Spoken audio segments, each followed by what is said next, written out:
Entonces hoy damos por terminado este tema, el tema de las obras muertas, y empezamos la otra semana con el tema de la fe en Dios, ¿sí o no? ¿Qué es la fe? ¿Qué tipos de fe hay? Falsa fe, etcétera. Entonces dice de esta forma, dice arrepentimiento. El arrepentimiento para salvación, hay dos momentos de arrepentimiento, ¿cierto? El primero es el arrepentimiento para salvación, el cual el Eterno trae únicamente el Eterno, ¿cierto?, a sus escogidos. Sí, ya vimos que eso es exclusivo de los escogidos en algún momento de su vida. Yo estoy seguro que a lo largo de la historia de la humanidad muchísima gente ha recibido ese arrepentimiento. Sin embargo, no hay mucho registro acerca de eso, ¿no? Como que uno ve la historia de los países y uno no ve allí mucha mano, digamos, hebrea, sí, más allá del judaísmo, pero yo estoy seguro que aquí muchos de los que llegaron, digamos, de España o de los antepasados de uno, alguno de ellos tuvo que haber tenido algún toque de parte de Dios. O sea, no creo que sea exclusivo de estos tiempos. Obviamente en estos tiempos se ha acelerado y se muestra muchísimo más. Como les digo, recuerden hace de pronto 10 años que era buscar información judío-mesiánica por internet, era muy escasa. Hoy en día ustedes colocan Yeshua y les sale un montón de blogs hablando acerca del tema, ¿sí?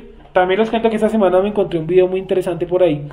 Es un video acerca de un judío ortodoxo. Él obviamente no cree en Yeshua, pero nos da dos datos muy buenos. El primer dato que da es que el nombre del Mesías efectivamente es Yeshua, ¿sí? No es Yahshua, no es Yehoshua, no, es Yeshua, porque él dice que el Ramban, ¿sí o no?, investigando acerca de Yeshua, encontró que su nombre era Yeshua, y él dice en el video, el nombre de él es ¿qué? Yeshua, ¿sí o no? Y dice, nosotros no deberíamos llamarlo Yeshu, porque eso es como él dice un acrónimo, no, como una manera de resumir el nombre. Y dice, no, el nombre de él era Yeshua, Yeshua Hanasratim, sí, Hanasri, o sea, es Yeshua de Nazaret, ¿sí o no? Que en el cristianismo algunas corrientes enseñan que los judíos lo mataron, pero que el Ramban encontró unos documentos donde dice que el Sanedrín, los sabios, lo entregaron a los romanos. Ese es un dato fundamental para uno tirarle a los cristianos eso, que los mismos judíos dicen, miren, nosotros sí lo acusamos de ser un falso Mesías y lo entregamos, pero nosotros no lo crucificamos. El que lo crucificó fueron quienes, los romanos. O sea, esa sangre obviamente es directamente de los romanos, ¿no? O sea, el asesinato como tal. El acto sí lo cometieron ellos al juzgarlo, en fin. Y aquí traigo otros daticos que ya los vamos a ver, que me encontré también por ahí investigando acerca de el sacerdocio. Vamos a hablar un poco acerca de eso. Y el segundo arrepentimiento, ¿cierto?, es el arrepentimiento humano, que depende del conjunto de elecciones que hacen los seres humanos entre la vida y la muerte, bien y mal, partiendo de la Torá. Si el ser humano va por el camino del mal, necesita hacer chup, un giro, volver, ¿cierto?, un alto, un regreso al buen camino de la Torá, tal como lo vemos en Jeremías 6:16. ¿Cómo dice? Busquémoslo un segundo. Jeremías 6:16, que es como el versículo que hemos utilizado clave para esta parte. Jeremías 6:16. Así dijo el Eterno, paraos en los caminos y mirad, y preguntad por las sendas antiguas, cuál sea el buen camino, y andad por el camino, y hallaréis descanso para vuestra alma. Mas dijeron, no andaremos. ¿Sí? ¿Quiénes dijeron no andaremos? Nuestros padres, ¿cierto? No los patriarcas, no, esos son solamente 3. Los padres de nosotros, los antiguos hebreos, dijeron nosotros no andaremos, y obviamente nosotros también a veces utilizamos esa de no andaremos. Digo que, por ejemplo, cuando uno sabe Shabbat, no entiende Shabbat y uno no lo toma con seriedad o no lo guarda con seriedad, pues eso es decir, yo no voy por ese camino. Pero el punto es, si yo ya conozco las fiestas, ¿cierto?, y digo no las voy a guardar, eso es decir, yo no quiero caminar por los caminos antiguos. Sí, eso ya es un problema del ser humano, ¿cierto? Puede ser escogido y todo, pero inmediatamente es un problema del ser humano con el Eterno. ¿Sí? Bueno, entonces sigamos, dice... Punto número 3, dice, debo volver y no ser desobediente. Ezequiel 18:21, y ahí vamos a empezar. Ezequiel 18:21. Mas el impío, si se apartare de todos sus pecados que hizo, y guardare todos mis estatutos, e hiciere según el derecho y la justicia, de cierto vivirá, no morirá. Sigo, todas las transgresiones que cometió no le serán recordadas, en su justicia que hizo vivirá. No dice por su justicia vivirá, dice en su justicia, o sea que es algo constante. Acuérdense que no es lo mismo decir el justo por su fe vivirá que el justo en su fe vivirá, no es lo mismo, ¿no? ¿Dónde vamos? 23. Quiero yo la muerte del impío, dice el Eterno, ¿cierto? No vivirá si se apartara de sus caminos. O sea, realmente el Eterno quiere que la gente se muera. Si él quisiera eso, ya los hubiera matado a todos, incluyéndonos nosotros. Él quiere es que el impío vuelva de su mal camino. Mas si el justo se apartare de su justicia y cometiere maldad e hiciere conforme a todas las abominaciones que el impío hizo, ¿vivirá él? O sea, también sirve el sistema contrario. Si yo voy y hago lo que hace la gente de afuera, no nos dudemos que viene la disciplina de Dios. Yo puedo ser justo, puedo haber sido justo, haber hecho cumplir todo esto, lo que sea. Shabbat, haber venido a todos los Shabbat, yo qué sé, haberlos cumplido de corazón. Pero si yo me aparto, él dice, ¿vivirá? O sea, ¿se quedará sin recompensa? Obviamente no. Ninguna de las justicias que hizo le serán que tenidas en cuenta por su rebelión con que prevaricó y por el pecado que cometió, por ello morirá. Está hablando de muerte física. Y si dijereis, no es recto el camino del Señor, oíd ahora, casa de Israel, ¿no es recto mi camino? ¿No son vuestros caminos torcidos? Apartándose el justo de su justicia y haciendo iniquidad, él morirá por ello, por la iniquidad que hizo, morirá. Y apartándose el impío de su impiedad que hizo y haciendo según el derecho y la justicia, hará vivir su alma.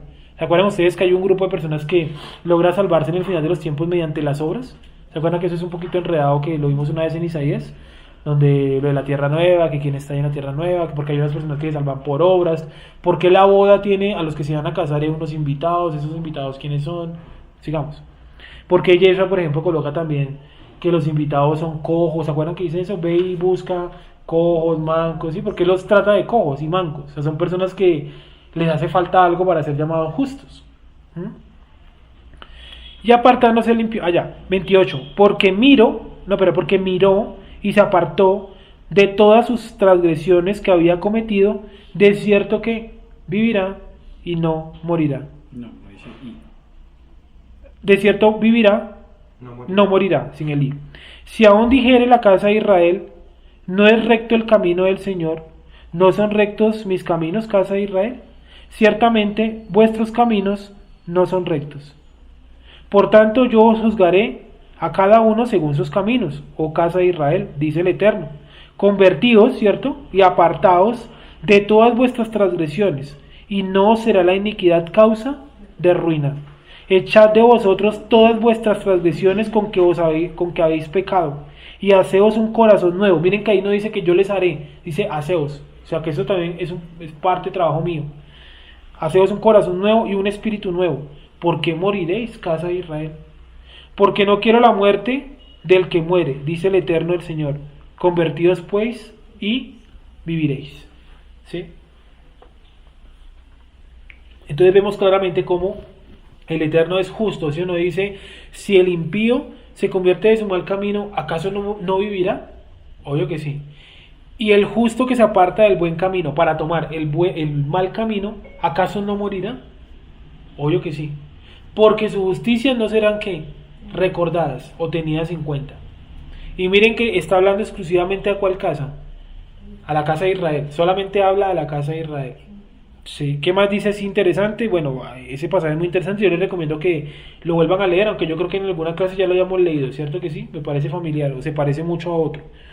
Parece que se parece a Ezequiel 33. Bueno, hasta ahí me han entendido entonces qué es el arrepentimiento, ¿cierto? El primer paso, el arrepentimiento que da Dios para salvación, ¿sí o no? Y después de ese se genera el arrepentimiento que está basado en las decisiones humanas, y es que si yo voy por el mal camino, yo también puedo tomar la decisión de parar, mirar, preguntar y dar una vuelta y retomar el buen camino. Yo no puedo retomar el buen camino si yo no he recibido el arrepentimiento para salvación, porque sencillamente no sabría cuál es el buen camino. Como si yo le dijera a alguien, hay que guardar Shabbat el primer día que vino acá. ¿Qué me dice esa persona? ¿Qué es lo primero que me diría? ¿Qué Shabbat? ¿Sí o no? Entonces uno como que se enreda. Traten de explicar el Shabbat y verá que uno se enreda. ¿Qué es Shabbat? Entonces uno empieza a ver, es el día de reposo.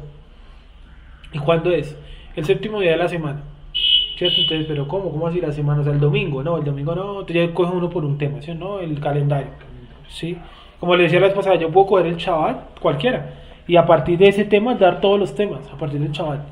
O sea, para mí, en mi modo de vista, en mi opinión personal, el Shabbat, en mi opinión, es el mandamiento central de toda la Torah. Y a partir de ese se mueve todo lo demás. Sí, yo lo veo de esa forma. Porque las fiestas, por ejemplo, muy repito, sin Shabbat no hay ninguna de estas. O sea, todas estas son inválidas y no hay Shabbat. Yo no puedo llegar ni siquiera a un Rojo Desh sin entender que es un Shabbat. O sea, no tendría mucho sentido. Es como usted celebrar lo que uno hacía afuera, ¿no? Celebrar Navidad y no entender quién es Jesús. Es básicamente lo mismo. ¿Mm?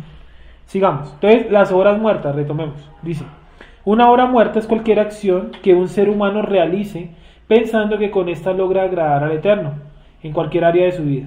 Esto puede ser a modo de rito, a modo de creencia, a modo de ayuda al prójimo, etc. Por lo general, abunda en el pensamiento tradicional que yo debo hacer mis propias acciones para alcanzar el favor divino, o justificar mis acciones delante del Eterno. Las personas siempre buscan justificarse por sus propios medios. En el judaísmo, por ejemplo, usted puede buscar la justificación de sus actos mediante la capará, el instituto del templo y la reencarnación.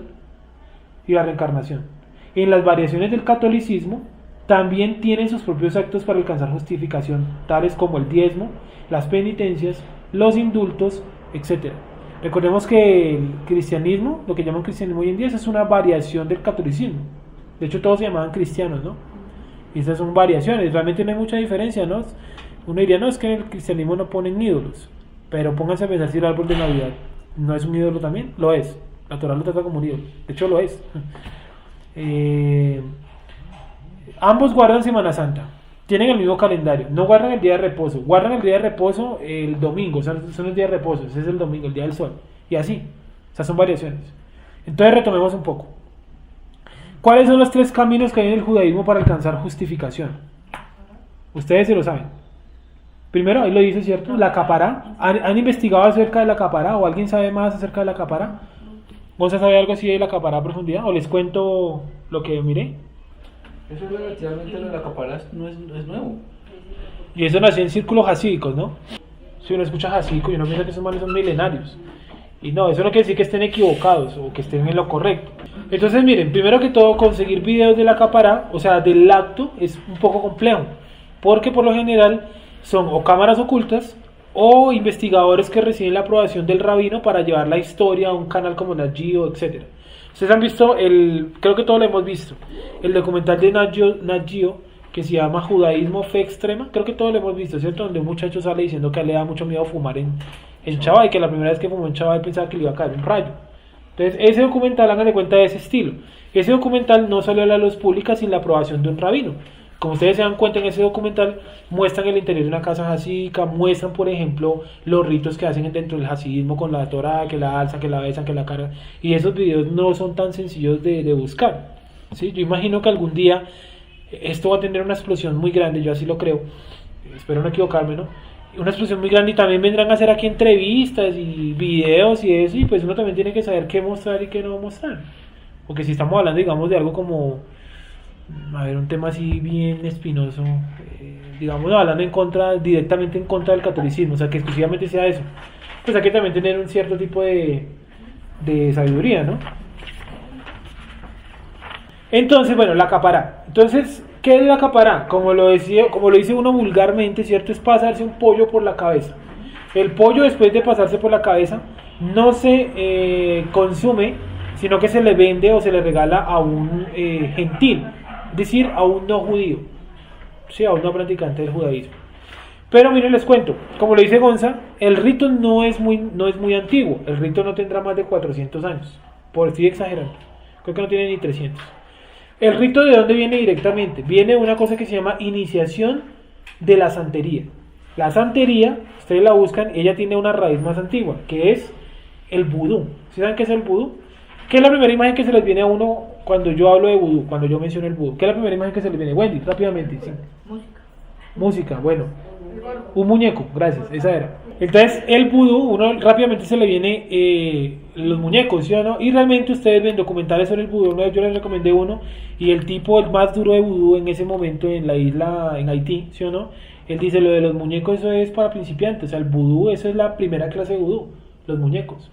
Aquí el vudú duro es comer botellas de vidrio, entrar en trance, darle vida a animales muertos, ¿sí? Nombra varias. Y en el video muestran eso, el tipo entra en un trance y come vidrio, lo mastica así, y lo graban de cerca y el tipo los ojos los tiene hacia atrás, o sea, se le ve solamente lo blanco. El tipo mastica vidrio y se lo traga, ¿sí? En un cementerio. Bueno, ese no es el punto. La cuestión es que ellos en su iniciación del vudú, que pasó a la santería, que es lo mismo, básicamente lo mismo, Utilizan eso. ¿Qué es lo que cogen? Cogen primero al iniciado, al que van a preparar para ser nuevo santero o vudú, practicante de vudú. ¿Y qué lo hacen? Le hacen un montón de rezos. Lo cogen con una rama.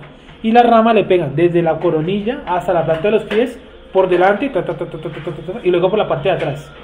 Yo no sé si en el judaísmo hagan eso, pero yo sí he visto, por ejemplo, la fiesta de Sukkot, hoy que estaba hablando casualmente de las fiestas, me acordé de eso y busqué. En el judaísmo, en la fiesta de Sukkot, algunos grupos hasídicos tienen esa costumbre. ¿Se han visto que ellos cogen ¿cómo se llama eso? Lulab, el etrog, lulab y, bueno, las matas que cogen las ramas, ¿sí o no? Mirto. Las sacuden, las sacuden, ¿sí o no? Pero también a las personas les pasan esa vaina por encima, o sea, les pegan, ¿sí? Como una especie de rito, sí, como de limpieza, digámoslo así, que en el judaísmo no lo cogen por ese lado, pero el rito físico es lo mismo, ¿sí? A eso voy, al rito físico.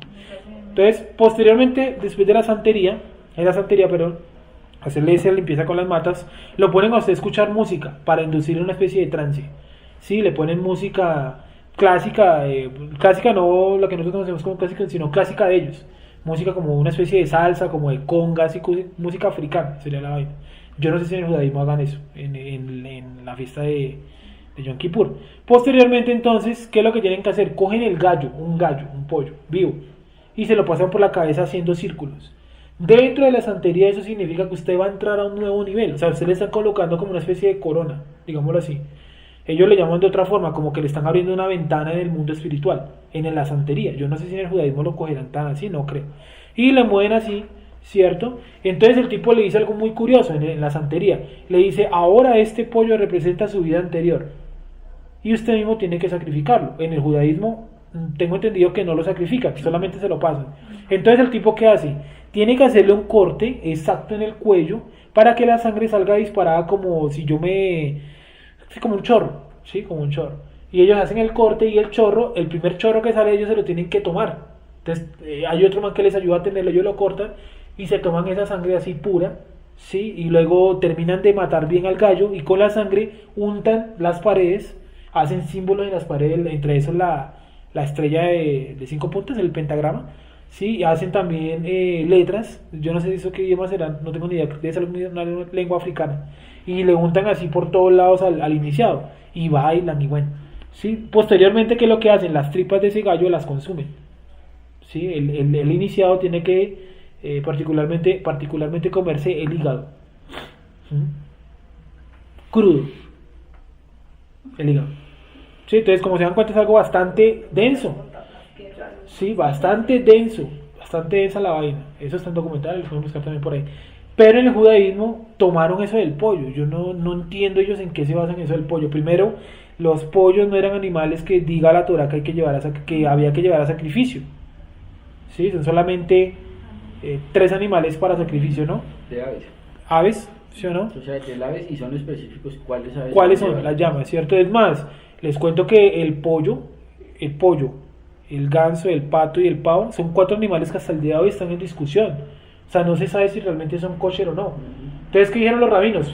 Consúmanlos, se pueden consumir, pero de pronto, de aquí a 20 años alguien descubre y dice, eso no es kosher. O sea, hoy en día lo podemos consumir, pero de pronto no estamos exentos de que mañana lo declaren no kosher, ¿sí? Además nosotros sabemos cómo mueren los pollos hoy en día, ¿no? En unas casas, obviamente, horrible, muchos de ellos mueren ahogados, pero bueno, sí, en fin, no es el tema. Entonces, el pollo no pertenece a los animales que se sacrificaban, y pasarse eso por la cabeza, como les digo, es un rito de iniciación, ¿sí? Entonces en la ortodoxia utilizan eso, como les digo, eso hace parte de la santería. La santería y el vudú es más viejo que la práctica en el judaísmo, o sea, eso ya existía, ellos lo cogieron de esa religión. Entonces podría decirse que el judaísmo absorbió esa práctica de la santería. Sí, eso se llama sincretismo, cuando una religión toma cosas de otra religión, ¿sí? Hoy en día la religión que toma cosas de todos lados no es ni siquiera el catolicismo, nosotros lo sabemos, toma muchas cosas de muchas religiones antiguas, pero hoy hay algo llamado la nueva era, eso sí que es mucho más poderoso que el catolicismo, cosas como por ejemplo eso de que los famosos son de esa religión, ¿cómo se llama? Cienciología, eso es nueva era, ¿sí? Todo el movimiento como el renacimiento de todas las artes místicas orientales, la yoga, por ejemplo yo practicar, no sé, taekwondo, alguna vaina de esas, todo eso está ligado a la nueva era, investiguenlo, no es el tema, pero de pronto ya hablamos de eso. Entonces la capará es eso, pasarse un pollo por la cabeza, vulgarmente, ¿sí? Y viene una práctica de la santería. ¿Cuál es el segundo camino que ellos utilizan para justificarse? La reencarnación. ¿Sí o no? Donde ellos dicen que el ser humano no tiene la forma de cómo ponerse a paz con Dios. Entonces, ¿qué es lo que le toca hacer? Irse, morirse, ¿cierto? Venir en otro cuerpo a pagar lo que hizo en otras vidas. Pero eso que nos daría como resultado, que yo nunca dejaría de venir, porque yo en qué vida me voy a comportar correctamente. ¿Sí o no? Entonces ellos ¿qué dicen? Cogen por otro lado y dicen los niños abortados y los niños que mueren muy muy pequeños son almas que ya les quedaba muy poco por pagar en la tierra. Entonces los niños especiales, los síndromes de los Down. síndromes de Down, según ellos son almas muy elevadas. Según ellos, yo no digo que no lo sean, digo en su teoría dicen que es así. ¿Sí? También, por ejemplo, personas que nacen en condiciones, digamos, digámosle, Discapacidad. retraso mental, así se llama, médicamente se llama así, ¿no? Retraso mental. Entonces dicen, no, hay un alma de algún justo que vino ya a pagar sus últimos pecados. Y pues yo realmente no, eso no es bíblico. La Biblia dice, perdón, morir una vez y el juicio y se acabó. O sea, usted paga por lo suyo. Porque se imagina yo fuera, digamos, la reencarnación de Abraham. Sí, o sea, eso es muy loco, demasiado loco. Sí. Entonces dicen, no, es que usted tiene recuerdos de vidas anteriores. Y practican, los judíos practican, algunos, ¿no? Cuando digo judíos, entiendan algunos. Practican algo llamado las regresiones. ¿No han escuchado eso de las regresiones? Que es que lo hacen entonces usted en un hipnosis, en un trance, y supuestamente usted vive su vida pasada. Entonces, no, yo fui un soldado en la Primera Guerra Mundial y me mataron, ¿sí o no? Y no, eso es netamente algo llamado espiritismo, no tiene nada que ver con la realidad. Y el tercer camino que utilizan ellos para justificarse es llamado el Instituto del Templo. Esta semana investigué acerca de eso más, que era de las tres las que menos conocía, y encontré algo muy interesante, y es que ellos dicen, ellos ya tienen los, ¿cómo se llama eso? Los planos, los tienen expuestos en un museo frente al Muro de los Lamentos, cerca al Muro de los Lamentos más bien. Tienen los planos, tienen ya todos los elementos hechos, lo único que les falta es el Arca de la Alianza, aunque ellos tienen una falsa allí, en el Museo del Instituto del Templo, tienen una falsa. Tienen una menorá hecha supuestamente en oro, yo digo supuestamente porque no me consta que sea en oro. Tienen todas las ropas sacerdotales, tienen además de eso niños que desde los años 90 los prepararon como sacerdotes, y mejor aún, en el caso de ellos, tienen 3 vacas rojas, en el video dicen eso.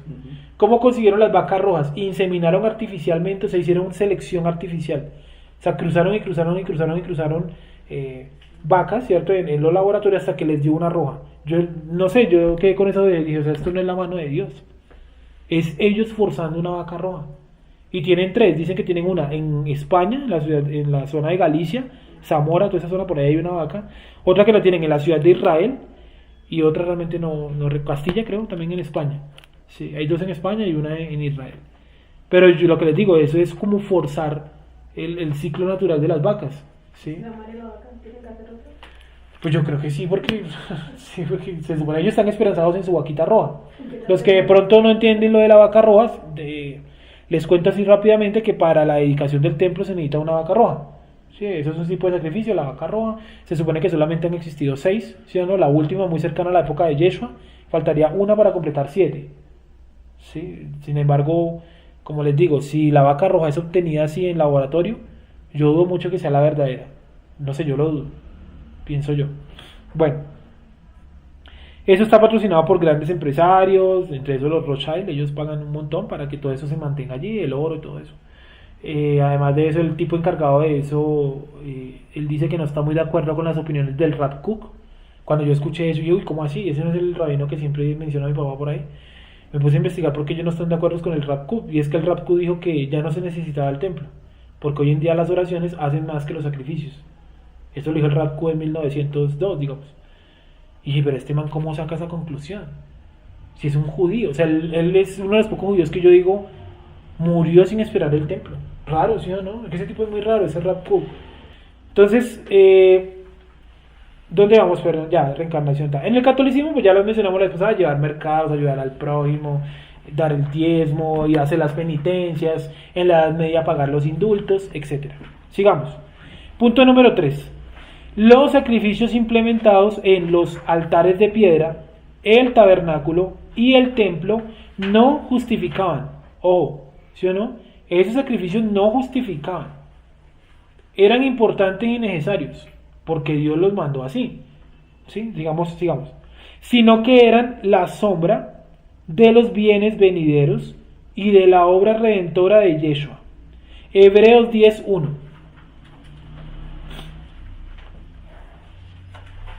Entonces, cuando estaba preparando la clase, llegué a esta conclusión. Dije, Yeshua, que eso también lo dijo por ahí mi papá en Chaval, Yeshua vino a reemplazar el tabernáculo, algo así. Pero después, por eso está ahí entre paréntesis. Yo no creo, o sea, yo toda la semana pensé eso. Yeshua vino a reemplazar los sacrificios. Y yo creo que es mejor decir, los sacrificios reemplazaron a Yeshua un tiempo. Me parece que es la forma correcta de expresarlo. Me parece que no es que Yeshua vino a cumplir lo de los sacrificios, no. Los sacrificios cumplían el papel de Yeshua. Porque ustedes se dan cuenta que el tabernáculo, todo es Yeshua. Fue lo que vimos un poco con los jóvenes, ¿cierto? Y es cada elemento cómo representa a Yeshua. No es que los elementos representan a Yeshua, no es que Yeshua representa a los elementos. Sí me voy a entender, porque Yeshua no brillaba. Si él brillara, pues uno diría así, él era la menorá. Sí. Entonces, mire, Hebreos 10:1. Entonces, como estamos hablando de arrepentimiento de obras muertas, quiero mostrarles que hoy en día los sacrificios, si yo los hiciera hoy en día, serían ¿qué? Obras muertas. Porque los sacrificios ni en el pasado justificaban a nadie, mucho menos ahora. ¿Hay gente que hace sacrificios hoy en día? Aparte de los del Instituto del Templo. ¿Cómo se llaman? Nazarenos, ¿no? Pues se denominan así. ¿Se han visto los que venden ponche por ahí? Ahora hay uno nuevo por aquí en el barrio. Es un tipo de Bolivia. Yo no sé el tipo que hará por acá. Yo lo había visto una vez en internet y hace poco lo vi en el barrio. Y es un tipo que él dice que él es el Mesías. Y que la mamá de él era la Virgen María. Y el tipo es oriundo de Bolivia. De hecho, no sé si de pronto lo encontrarán así. El Cristo de Bolivia. Y yo lo vi en internet y dije, este man está muy loco. Pero más loco cuando lo veo aquí en la esquina, literalmente. ¿Y esto qué es? ¿Sí o no? Y hace poco lo vi por allá por el Tintal. Y el man tiene que estar en campaña aquí en Bogotá. Y si el man hace campaña en público es porque tiene alguno que otro admiradorcillo por ahí. ¿Sí o no?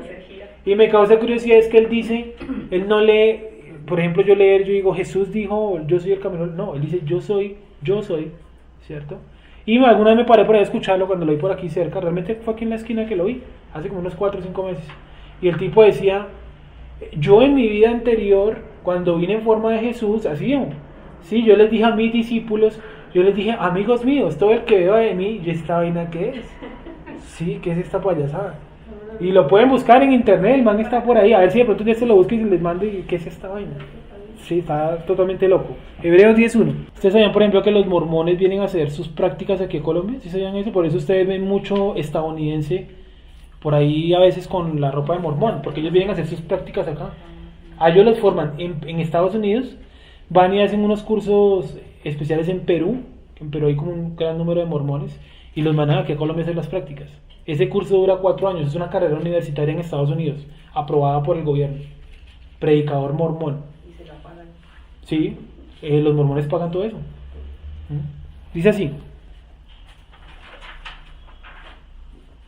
porque la Torá, teniendo la sombra de los bienes venideros, no la imagen misma de las cosas, nunca puede, por los mismos sacrificios que se ofrecen continuamente cada año, hacer perfectos a los que se acercan. De otra manera, cesarían de ofrecerse, pues los que tributan este culto, limpios una vez, no tendrían ya más conciencia de pecado. Palabras más, palabras menos, hasta ahí que ha dicho que los sacrificios son inválidos. ¿Por qué? Por cuanto toca hacerlos cada año. Quiere decir que si fueran válidos serían una sola vez y yo ya no tendría más conciencia de pecado. Pero como toca cada año, quiere decir que yo cada año mantengo la conciencia de pecado. Es más, los sacrificios no eran cada año, eran todos los días. Creo que eran por la mañana y por la tarde, incluso en Shabbat. Sí, entonces, como se hacían de continuo, quiere decir que si se necesita de continuo era porque los sacrificios nunca alcanzaban. Sí, nunca alcanzaban. Ahora, yo necesito matar a Yeshua o que Yeshua venga a morir todos los días. ¿Cuántas veces murió él? Una vez y para siempre. Ahí creo que lo va a poner más adelante. 3. Pero en estos sacrificios cada año se hace memoria de los pecados, porque la sangre de los toros y de los machos cabríos no puede quitar los pecados. Ojalá lo subrayaran. No puede ni podía quitar los pecados. ¿Sí? Sigue así. Por lo cual, entrando en el mundo, dice: sacrificio y ofrenda no quisiste, mas me preparaste cuerpo. Holocaustos y expiaciones por el pecado no te agradaron. Y entonces dije: he aquí que vengo, oh Dios, para hacer tu voluntad, como en el rollo del libro está escrito de mí. O sea, acerca de Yeshua, no del escritor de esto. 8. Diciendo primero: sacrificio y ofrenda y holocausto y expiaciones por el pecado no quisiste, ni te agradaron, las cuales cosas se ofrecen según la Torá. O sea, lo que él está diciendo es: nosotros cumplimos la Torá, nuestros padres también la cumplieron ofreciendo los sacrificios. O sea, eso no está en contra de la Torá, era Torá, se tenía que hacer porque era Torá, pero que quede claro que eso no quitaba los pecados. ¿Me hago entender la explicación que está haciendo el escritor de Hebreos? ¿Sí? Sigamos. Y diciendo luego: he aquí que vengo, oh Dios, para hacer tu voluntad. Quítalo primero para establecer esto último. Sí, o sea, la venida de Yeshua vino para quitar ¿qué? Los sacrificios, no la Torá.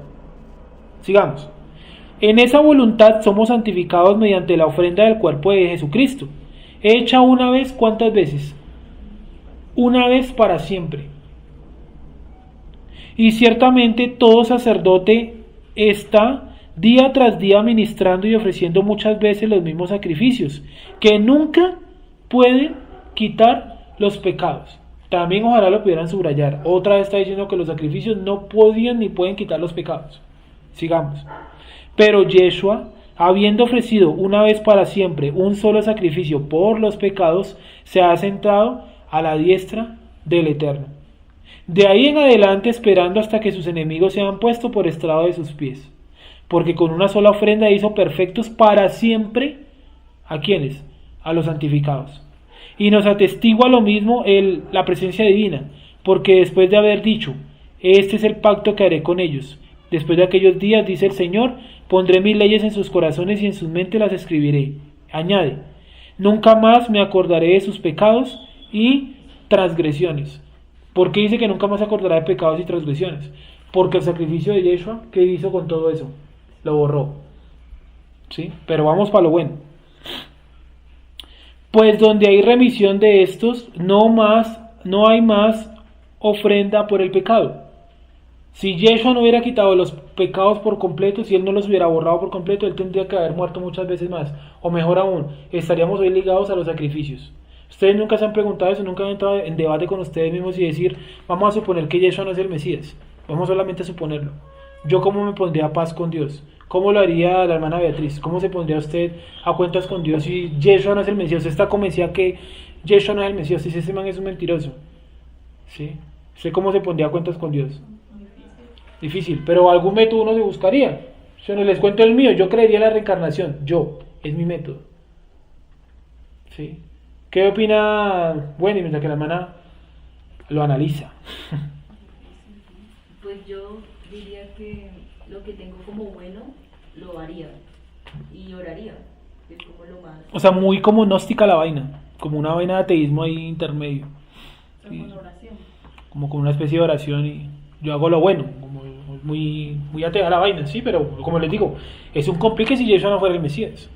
Es que ni siquiera se convirtiéndose en ortodoxo lograría estar a cuentas con Dios, es complejo. ¿Cómo lo haría Juanpe? ¿Cómo se pondría a cuentas con Dios si no fuera Yeshua el Mesías? Por el sacrificio. O sea, seguiría haciendo sacrificios. Sí, yo pienso que el problema es que no hay templo y se ha perdido la línea de sacerdocio. Si Mm. no, Claro que bueno, yo o si esa, no, pensaría hasta en llevar sacrificio. esa opción me gusta. ¿Y saben cómo yo la podría defender? Diciéndole a Juan Pablo: nuestro padre Abraham no ofreció sacrificios en el templo ni en el tabernáculo, el man lo hacía en altares de piedra. Yo voy y me hago un altar de piedra. Es más, lo puedo hacer aquí arriba, ¿por qué no? ¿Sí o no? Y me consigo la vaca y todo, y vengo y lo sacrifico. Repito, eso si Yeshua no fuera el Mesías. ¿Sí es la importancia que Yeshua sea el Mesías? Porque si no, entonces yo cómo me pongo. ¿Cómo se pondría Gonzalo a cuentas con el Eterno si Yeshua no fuera el Mesías? Por obras. Por obras. O sea, más o menos a lo Wendy, haciendo lo bueno. Sí. Haciéndose de acá, y todo el cuento. Sí, como un poco catolicismo, muy cercano como al catolicismo, como que... No, eso no es tanto catolicismo, yo pienso que es tiene sí, como algo de Biblia sin necesidad de verle, como decía usted, ahí usted tiene escrito que Harás y harás esto. usted póngase y dele caridad a la gente pobre y ya. Sí, y sería algo muy bíblico también. ¿Quién le diría que no? ¿Cómo lo haría Sofía? Es que es complicado, no es una pregunta fácil, es una pregunta complicada. Y yo espero que alguna vez se hagan esa pregunta a ustedes y bueno, ¿y qué pasaría si eso no fuera el Mesías? No porque no lo sea, no, más que seguro. ¿Alguna vez alguien ha dudado que Jesús fuera el Mesías en el pasado? Yo la verdad sí, algún tiempo lo dudé. Porque cuando uno lee las profecías uno dice, como que esto es muy abierto y Yeshua de pronto no lo cumplió. Pero uno llega a puntos donde dice, si no es Yeshua, entonces ¿quién? Y no solamente por eso, porque él cumplió muchas cosas que otra persona no ha cumplido, ni cumplirá. ¿Me han entendido hasta ahí?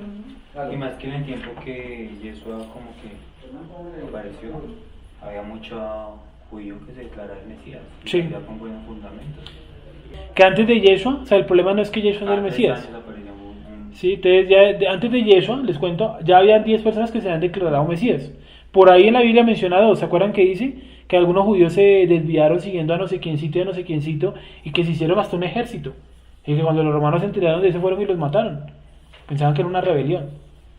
¿Sí? ¿Y cuál fue el último Mesías nombrado? Bar Kokhba. ¿Han escuchado a ese hombre? Es un judío que él dijo, yo soy el Mesías, yo los voy a liberar de la mano de los romanos. Y los romanos lo llevaron hasta una montaña y allá se terminaron suicidando. Se suicidaron, los romanos se suicidaron. Sí, se suicidaron.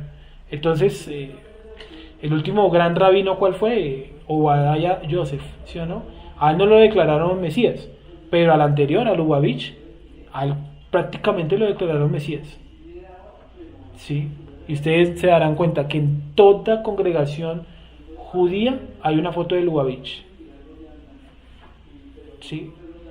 Todos los de Breslev, todos los de Chabad, casi idolatran a ese man. Van hasta la tumba y todo, hacen fila a la tumba. Para ellos sí. ¿Un Mesías o Un Mesías, no el Mesías, sino Uno. un Mesías. ¿Sí? Para ellos el concepto. Sí, no, allá está enterrado, lo mismo que Mahoma. Sí. Los musulmanes van y lo visitan y dicen, ese es nuestro Mesías. Ay, qué chévere, y convirtió en un montón de huesos. El Mesías bajo tierra. Sí, no, ahí convirtió en un montón de huesos, ¿no? Pues, valiente Mesías. Sí, tal vez sí. Sí, por la época. Buda también enterrado allá, por allá en una ciudad, por allá en la India, ¿no? En la China, pero entonces esos Mesías enterrados, en fin. Sigamos. Así que hermanos, teniendo libertad, 19, ¿cierto? Así que hermanos, teniendo libertad para entrar en el lugar santísimo, ¿por la sangre de quién? De Yeshua. ¿Yo qué sangre necesitaba para entrar al lugar santísimo si yo era sacerdote? ¿Qué sangre necesitaba yo? Pues la de los sacrificios. ¿Sí o no? Sigamos. 20. Por el camino nuevo y vivo que Él nos abrió a través del velo, esto es, de su carne. Y teniendo un gran sacerdote sobre la casa de Dios, acerquémonos con corazón sincero en plena certidumbre de fe, purificados los corazones de la mala conciencia y lavados los cuerpos con agua pura. ¿Sí? Ese pasaje habla del mikvé, pero no vamos a tenerlos ahí. Mantengámonos firmes sin fluctuar la perfección de nuestra esperanza, porque fiel es el que prometió. Y considerémonos unos a otros para estimularnos al amor y a las buenas obras, no dejando de congregarnos como algunos tienen por costumbre, sino exhortándonos, y tanto más cuando veis que aquel día se acerca. Es decir, estos no son momentos después de uno haber recibido el conocimiento del Eterno para no dejarse de congregar. Esa es una falta grave, eso es complejo. Eso no es como decir, no, yo no voy porque no quiero ir. Sí, es muy, muy, muy complejo. Y obviamente, ¿cuál es la santa convocación semanal? Si no se puede faltar a esta reunión, y imagino que de pronto Dios tomará algún tipo de disciplina, pero no puede ser lo mismo que faltar a Shabbat a convicción propia. Es decir, yo no voy a estar en este Shabbat porque no quiero ir. ¿Sí me hice entender?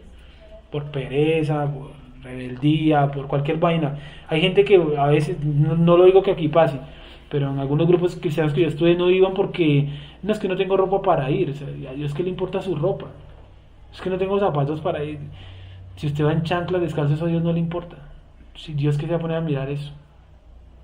Sí, sigamos.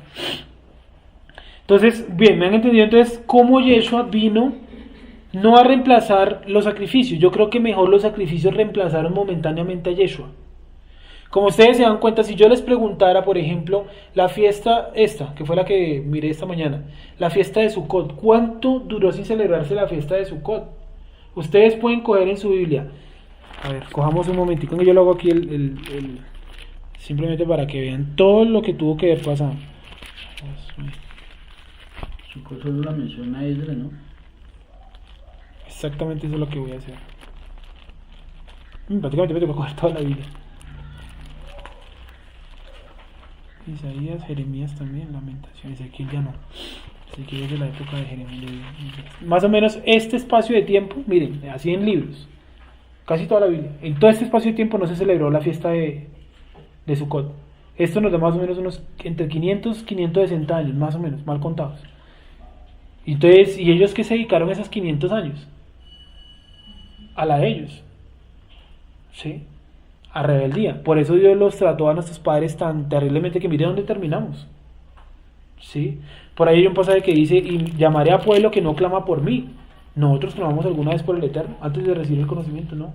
Y dice: en lengua de extranjero los llamaré. A nosotros nos llamaron en lenguaje hebreo. ¿En qué lenguaje nos llamaron? Pues obviamente nosotros debemos aprender hebreo, obvio. Pero ¿en qué lenguaje nos llamaron? Creo que a todos en español. A menos de que alguien sepa aquí mucho inglés y bueno, no sé. Sí, pero la mayoría, todos en español. Y dice incluso en otra parte: en lengua de tartamudo les hablaré. ¿Si no les parece que el hebreo, sin uno saber nada, prácticamente no es como un tartamudeo? Para uno, digamos que yo no sepa nada. Y eso es enredado, ¿sí o no? Pero uno va avanzando y uno que dice: es necesario el hebreo. Es necesario el hebreo. Los términos, las raíces, todo eso, una sola raíz, un solo término nos cambia toda la interpretación. ¿Sí? Bueno, sigamos. Entonces, ya leímos que Yeshua no es que venga a reemplazar los sacrificios, sino que los sacrificios reemplazaron momentáneamente a Yeshua. Sigamos. En la época de Yeshua, aquí yo entonces les vengo a mostrar que los sacrificios ya se habían convertido en una obra muerta hacía un tiempo largo. Primero, B. 3b. En la época de Yeshua ya no se manifestaba la presencia divina en Yom Kippur. ¿Cómo se manifestaba en la antigüedad la presencia divina en Yom Kippur? Por el hilo. Ahí lo dice abajo, ¿sí? Bueno, la nube, ¿no es cierto? Una columna de fuego ubicada sobre el lugar santísimo, que se ubicaba a la vez ¿sobre qué? Sobre el propiciatorio. Del medio del propiciatorio les hablaré. Sí, según algunos que han estudiado el tema, porque yo realmente no me he sentado así a mirar los textos bien, dicen que la nube pudo haber aparecido hasta más o menos la primera inauguración del templo, según ellos, porque ahí dice, eso es lo último que dice, que la presencia divina bajó sobre el templo, o sea, en la época de Salomón. Es decir, en la época de Yeshua no se manifestaba eso. Como ustedes se dan cuenta, eso lo vamos a ver ya. C, esos son datos que traigo ahí. Pero bueno, esa de Yom Kippur también está lo del macho cabrío que enviaban al desierto y que se tenía, Azazel. y que se tenía el hilo de color. Acá lo dice más abajito. Que eso también es de Yom Kippur. Dice: 40 años antes de la destrucción del templo, el hilo rojo amarrado a los sacrificios no pasaba a blanco. O sea, eso se tenía por tradición, que se le colocaba a los sacrificios un hilo rojo en el cuello, y el hilo rojo se convertía en blanco y quería decir que Dios había perdonado los pecados. 40 años antes de la destrucción del templo eso dejó de pasar. Entonces el templo, ahí viene una pregunta. ¿Usted dice que es obra muerta después que debe pasar o antes? Eso es lo que quiero preguntar al final. ¿Cuándo se convirtieron en obra muerta? Pero terminamos los datos para que opinemos. Entonces dice: la destrucción del templo fue en este año, en el año 72. Sí, perdón. En casi todas las enciclopedias lo ponen en el año 70, pero no está bien, es entre el 70 y el 74. Recuerden que Yeshua, en el calendario romano dice, nació 4 años antes de Yeshua. Entonces ahí hay un error. Entonces, 72 más o menos, ¿sí? Si nosotros le restamos a 72, le restamos 40 años, que es lo que dice la misma Mishnah, que 40 años antes de la destrucción del templo, no pasó mal lo del hilo. ¿Qué tiempo nos da? 32. Más o menos 32. Si nosotros contamos que Yeshua es el año 0 de su nacimiento, a los 32 años más o menos fue ¿qué? Fue su muerte, ¿cierto? Más o menos, estamos en su fecha aproximada. ¿Eso qué quiere decir? Palabras más, palabras menos. Que el hilo rojo dejó de convertirse en blanco cercana a la muerte de Yeshua. O sea, muerto Yeshua y resucitado, el hilo rojo dejó de funcionar. ¿Sí me hago entender? Bueno, punto número D. Y ahí les doy la cita, está en el Tratado de Rosh Hashanah en la parte 31b. Punto número D. 40 años antes de la destrucción del templo, las puertas del templo dejaron de abrirse solas. O sea, ellos decían, la presencia divina ya no se manifiesta en forma de columna de fuego, ahora las puertas se abren solas. Las puertas se dejaron de abrir solas en esta misma época. ¿Sí? Entonces miren lo que dice, las puertas dejaron de abrirse solas. Lo que significaba de cierta forma que la presencia divina los había visitado. ¿Dónde está eso? En el Tratado de Yoma, en la parte 39b. Algunos de esos tratados los encuentran en una aplicación llamada así. Yo la otra vez les recomendé esa aplicación, Hebrew Touch. Esta es una aplicación que está en todas las Play Store, es gratis. Los tratados están, algunos están en español, otros están en inglés, la gran mayoría están en hebreos. Entonces, si la quieren mirar, ahí pueden buscar todos esos tratados. Hay charlas de cada tratado más o menos de 15, 20 horas. Es información extra. ¿Dónde voy, perdón? Allá. Que el cetro que fue quitado de Judá será una señal que el Mashiach ha llegado. O sea, en el tratado, allá les voy a decir qué tratado. Bereshit 49:10. Génesis 49:10. Génesis 49:10.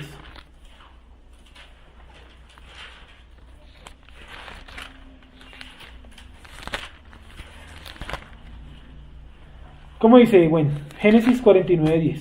No será quitado el cetro de Judá, ni el legislador de entre sus pies, hasta que venga Shiloh, y a él se congregarán los pueblos. Palabras más, palabras menos, está diciendo que los reyes judíos iban a durar hasta que llegara el Mesías.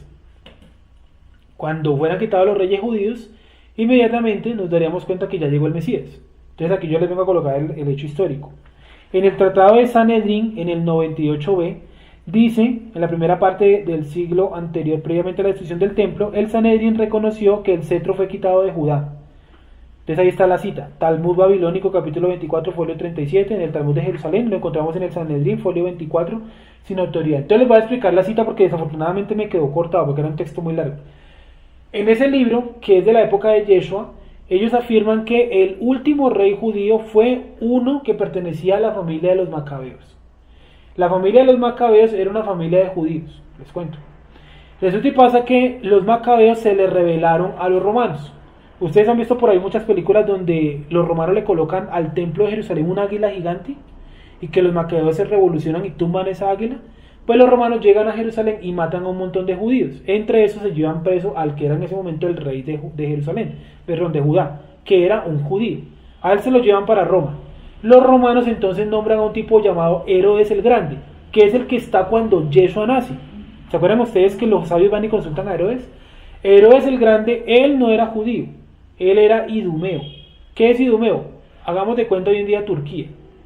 Él era turco y lo nombraron rey en Judá. Entonces el Sanedrín llega y explica, llega y dice en ese tratado, dice, si han quitado el último rey judío y nombraron a un idumeo, ¿qué quiere decir? Que el Mesías está a punto de nacer, o ya nació.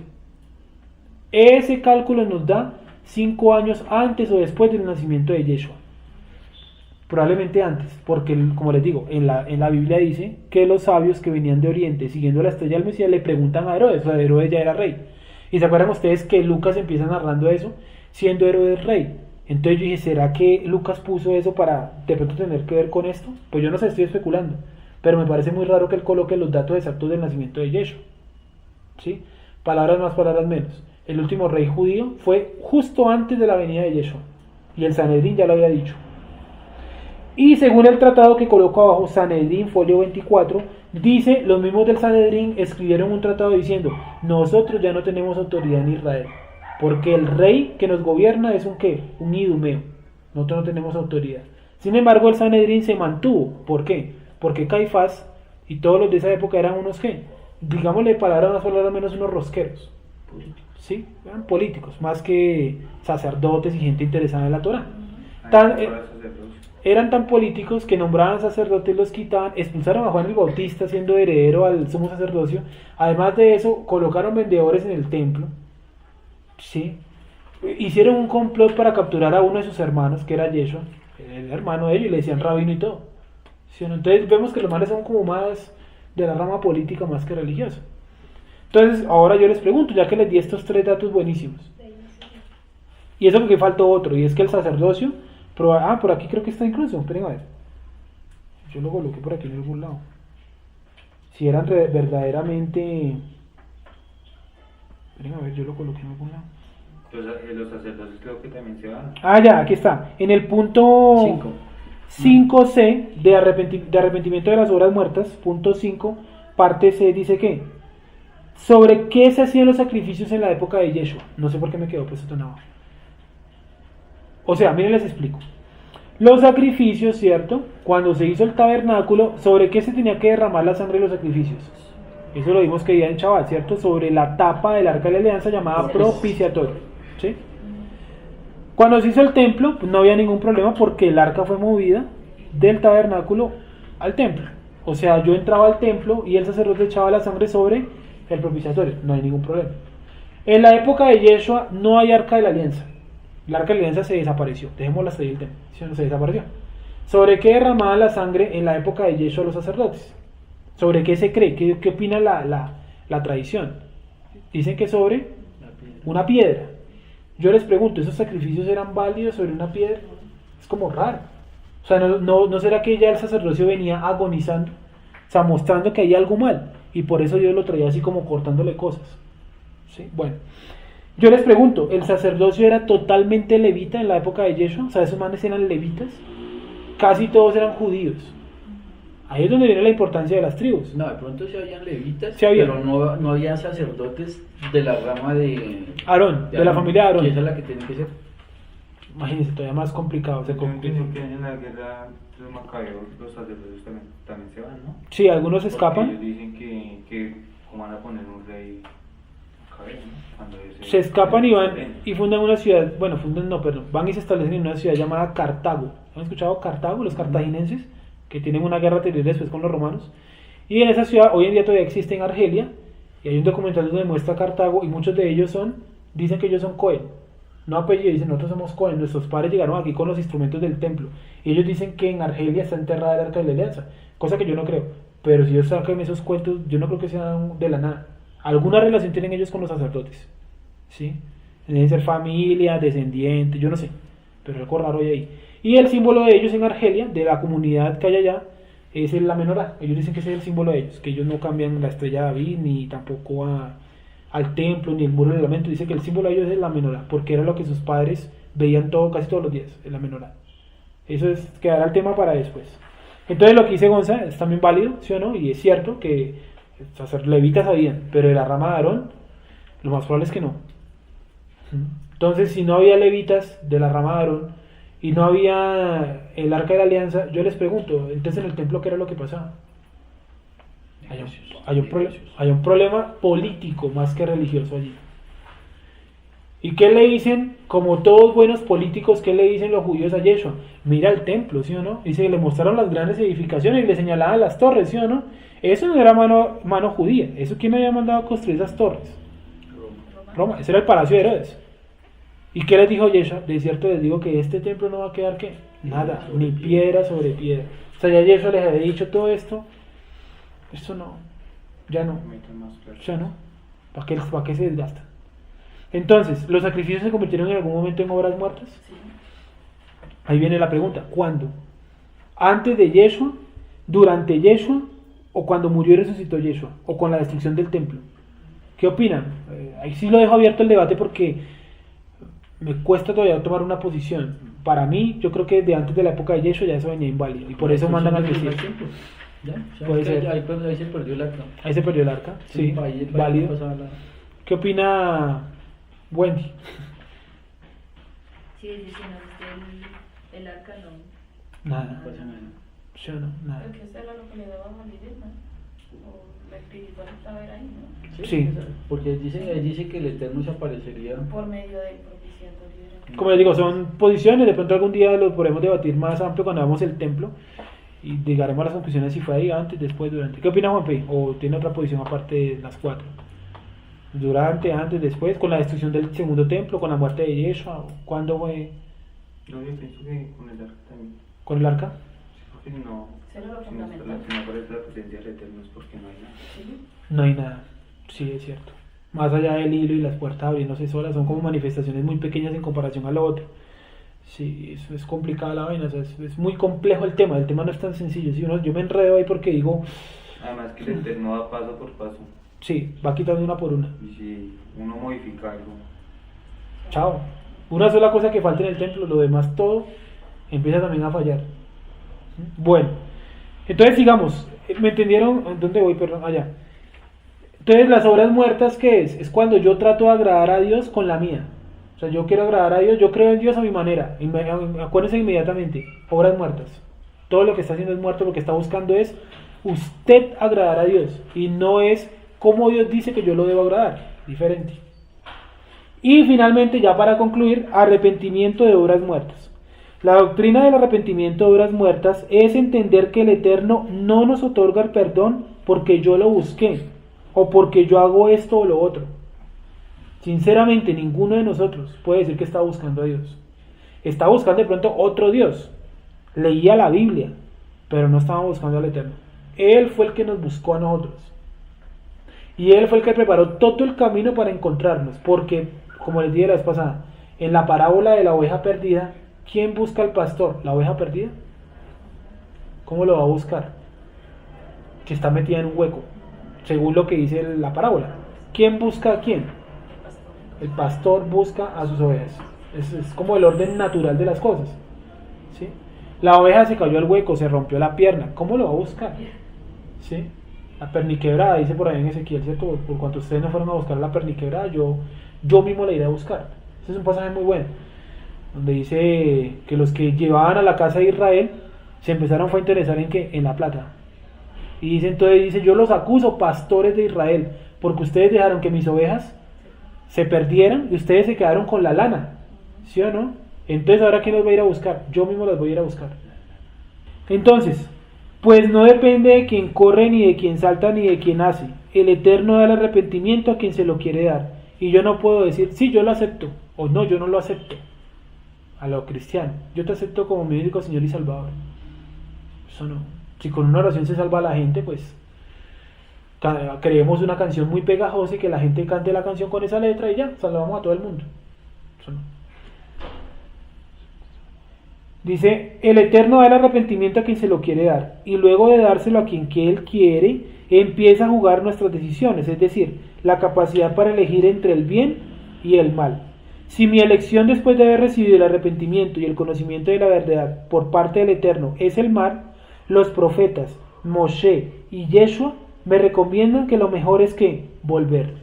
Es decir, si yo ya tengo el arrepentimiento de parte del Eterno y yo quiero seguir tomando el mal, acordémonos lo que dicen los profetas Moshe y el mismo Yeshua: volveos, convertidos, dejen sus malos caminos, vuelvan. Sí, insistentemente en ese tema. Todos los profetas es vuelvan. Oh, casa de Israel, vuelve. Oh, regresa, ¿cierto? Regresa al camino de tus padres. Tus padres ignoraron mi pacto, pero tú no seas necio, vuelve. Dice por ahí en Oseas. ¿Me van entendiendo hasta ahí? Bueno. Ya no debo buscar arrepentimiento en obras muertas. O sea, ya a esta altura, lo que yo hago, no lo hago para conseguir el favor divino. Yo lo hago porque la Torá y el Eterno me exige que yo haga ciertas cosas y que yo no haga ciertas cosas. O sea, yo no, a ver, como les decía esta mañana, yo no dejé de comer cerdo porque con eso voy a conseguir más favores de parte de Dios. ¿Sí o no? Lo hago o lo hice porque el Eterno me colocó ese convencimiento, primero, y segundo porque yo sé que es un mandamiento. Yo también puedo meterme ahorita allí a la lechonería de la vuelta. ¿Quién de ustedes me lo impediría? Imagino que ninguno. Si no le impide Dios. Sí. ¿O quién de ustedes va, digamos, ve por ejemplo, la lechona, digamos, y va caminando y dice que, no sé, las piernas se le durmieron y cayó en el piso? No, esto es Dios que quiere evitarlo, eso no. Sí. ¿Qué dice Dios que odia? Dice, yo detesto 6 cosas, o varias cosas, 6, creo que son 6. Los ojos altivos, ¿cierto? Las manos que derraman sangre, y por ahí hay uno que dice los pies que corren al pecado. O sea, Él no los va a detener, porque para eso Él coloca la Torah, para que usted piense y diga, oiga, si Dios colocó ese mandato, es porque quiere, ¿cierto?, que yo lo cumpla. Entonces, bueno, no debo endurecer mi corazón. Entonces dice, no debo endurecer mi corazón y no volver. O sea, ¿el ser humano puede endurecer su propio corazón? Obvio. ¿Qué dice del faraón? Dice, Dios endureció su corazón, pero hay una parte donde dice, el faraón endureció su corazón. O sea, también se puso de qué? De necio, de terco. Entonces, Hebreos 3.7, miremoslo un segundo, Hebreos 3.7. Por lo cual, como dice la presencia divina, si oyereis hoy su voz, no endurezcáis vuestros corazones, como en la provocación en el día de la tentación en el desierto. ¿Cuál fue esa tentación? El becerro de oro. ¿Sí? ¿Y qué fue? Si uno se pone a analizar así bien, pues uno puede sacar muchas conclusiones, pero la conclusión que yo saco es que ellos vieron que Dios no aparecía. Y dijeron, si el Eterno no aparece, hay que crearnos otro Dios. Hay que buscar otra solución rápido en otro lado. Sí, eso es lo que de pronto nos puede llegar a pasar a nosotros, que a veces nosotros le pedimos al Eterno y Él nos puede no contestar o contestarnos y uno dice, no, la solución está a los Saúl, yendo al brujo. Yo necesito saber qué decisión tomar y de pronto Dios a usted no le mostró. Entonces, ¿qué hizo Saúl? Fue rápido donde un brujo. Sí. Y una pregunta, digamos en esos casos que el Eterno pues no contesta, ¿no? Digamos, pues no a uno, porque pues uno digamos que está acostumbrado a que no te conteste, pero a otra persona digamos que sea creyente y que digamos, pues digamos que muchas veces por X o Y motivo o situación, pues digamos como que la gente tiene que buscar soluciones rápidas, ¿sí? De inmediato, digamos, dicen, oran, y el Eterno dice, no me contesta, pero estoy muy desesperada, tengo que hacer algo. Entonces O sea, no ya la puedo decisión, permitir que eso pase. ya la decisión está ahí encima, mejor dicho, para tomarse. Pues obviamente, yo aconsejaría. esa persona es un hermano, ¿no? Sí, claro. Si no fuera un hermano, haga lo que quiera, todo bien, pero Sí, igual, si no fuera, tendría mucha. es una persona, digamos, pues que... Pues yo, pero digo eso, no ¿qué sé aconsejaría? hacer. ¿Yo qué Yo aconsejaría? entiendo el Eterno, no aparece, no puedo permitir eso, o sea, me pondría brava con él, obviamente fue una bobada, pero... Sí, claro. O sea, que me diga eso, pues ponte brava, pero igualmente no. Sí, no tiene. Ahí no que puedo...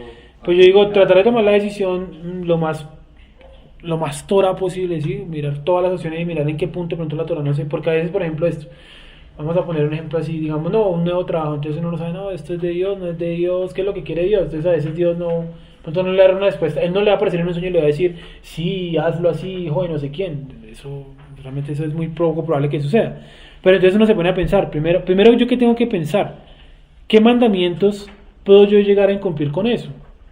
Entonces digamos, no, el trabajo nuevo es los Shabbats, digamos.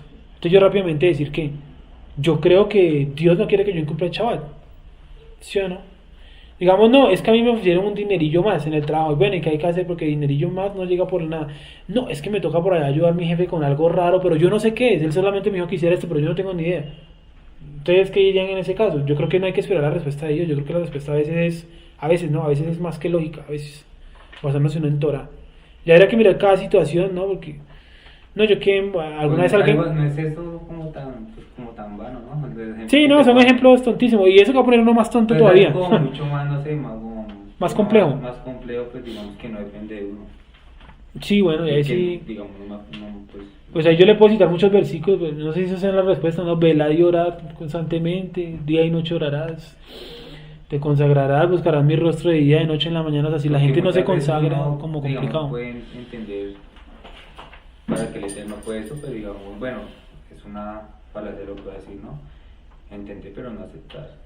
Bueno, esa es la más común, ¿no?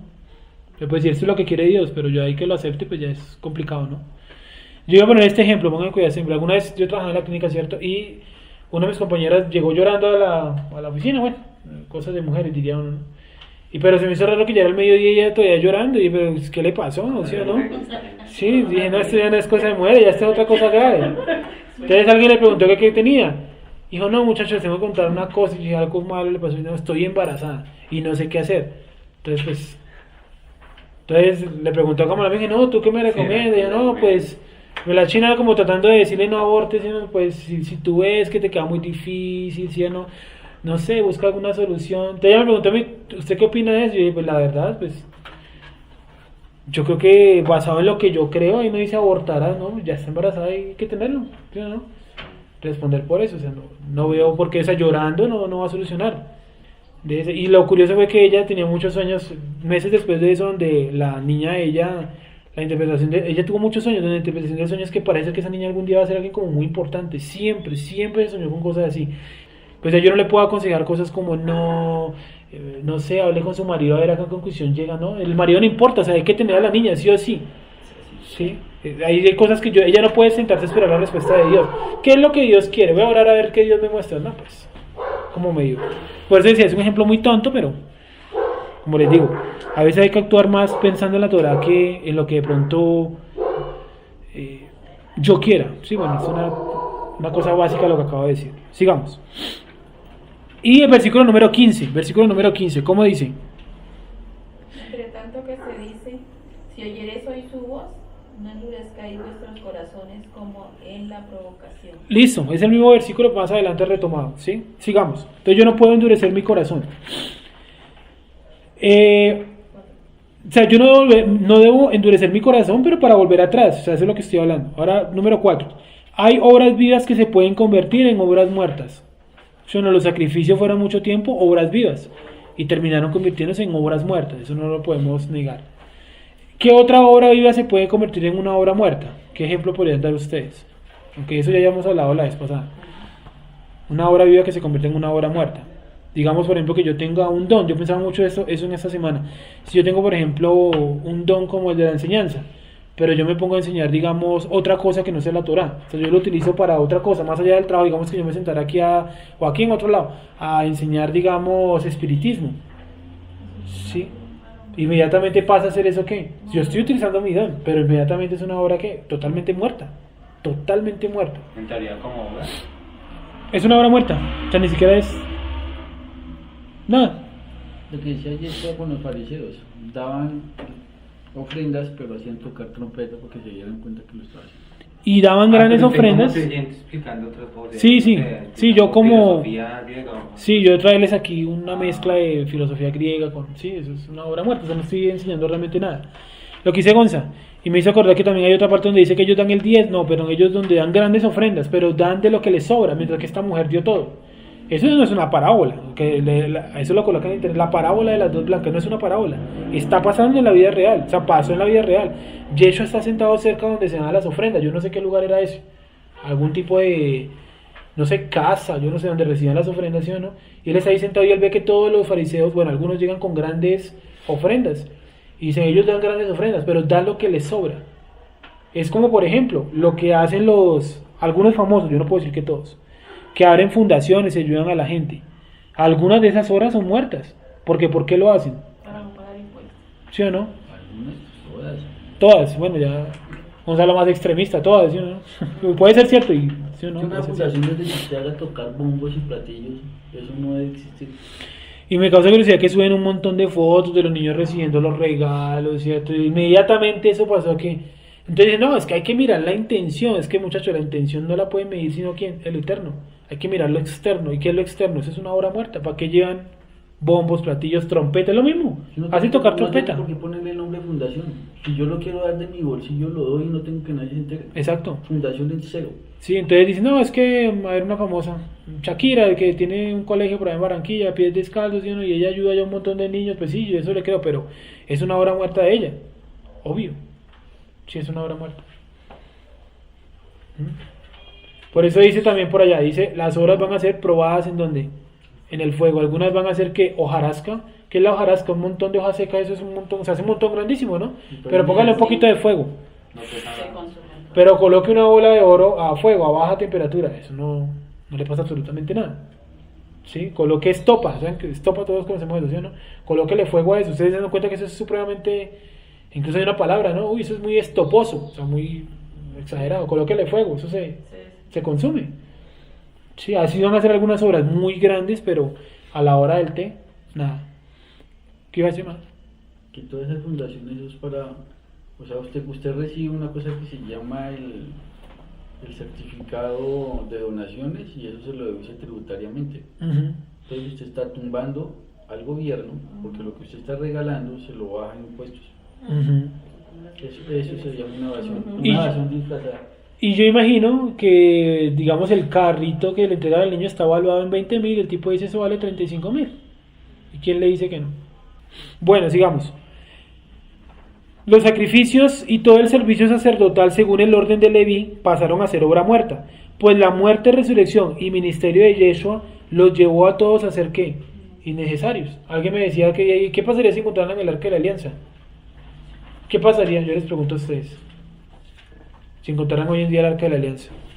Dirán, este es el Arca de la Alianza, tiene la sangre y todo ahí de los sacrificios antiguos, ¿sí o no? ¿Qué dirían ustedes? ¿Qué pasaría? ¿Será que llegue Yeshua? No piensen tanto desde el punto de vista judío, o sea, no piensen yo como lo que harían los judíos, no, ¿qué haría usted?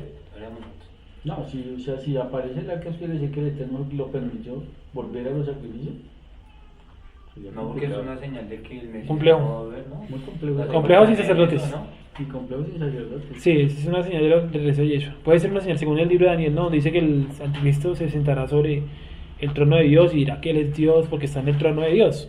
No, ¿Sí? pero esa arca que va a aparecer Eso sí tiene que toca ser de falsa. mucho. Sí, porque yo también creo que sí tiene que ser falsa. Tiene que ser falsa. salían los- Y por eso dice, no, yo les enviaré un espíritu engañoso. O sea, yo creo que se va a presentar, a veces me lo imagino así, una columna de fuego y todo falsa. Dice, yo les envío un espíritu engañoso para que crean a la mentira, ya que no quisieron creer en la verdad que es quien, Yeshua.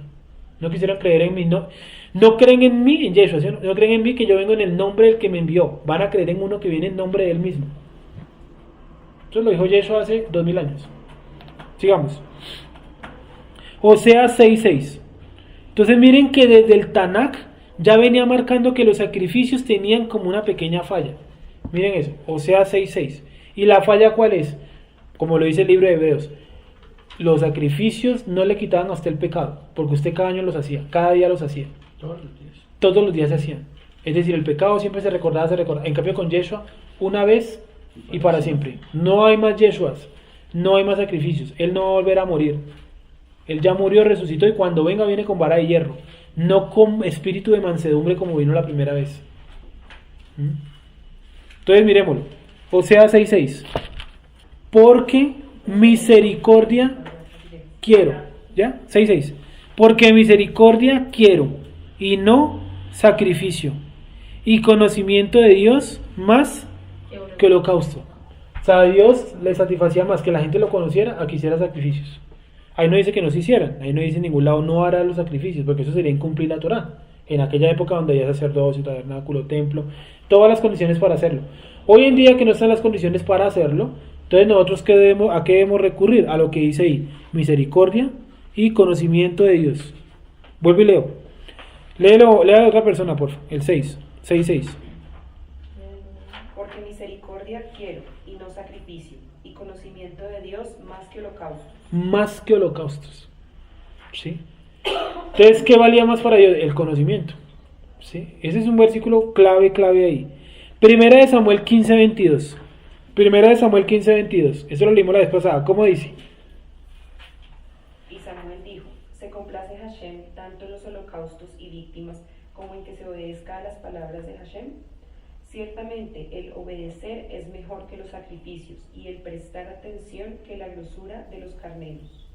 Listo. ¿Sí o no? Es mejor el conocimiento y prestar atención que los sacrificios. O sea, desde el Tanakh ya viene diciendo que los sacrificios son necesarios, obvio, en ese contexto, pero que hay una cosa superior a eso y es que hay la obediencia. Por encima de los sacrificios está la obediencia. Por encima de los sacrificios, ¿saben qué también está? Las oraciones. Pues hacían los sacrificios porque no eran obedientes, ¿no? Sí, exacto. Pero algunos de ellos hacían la que también nosotros hubiéramos hecho. Hacíamos un montón de pecados y yo llevaba el sacrificio y listo. La sencilla. ¿Sí o no? Y salga y vuelve y juegue. Y salve a la misma. Hacía la banda. Sí, salga a la misma. Y hay gente que hoy en día sigue haciendo lo mismo, ¿no? Eso es como lo que hacen en la iglesia, ¿cierto? Los domingos. Exactamente lo mismo. Sigue siendo una hora muerta. O en semana, a mí me causa más curiosidad en Semana Santa.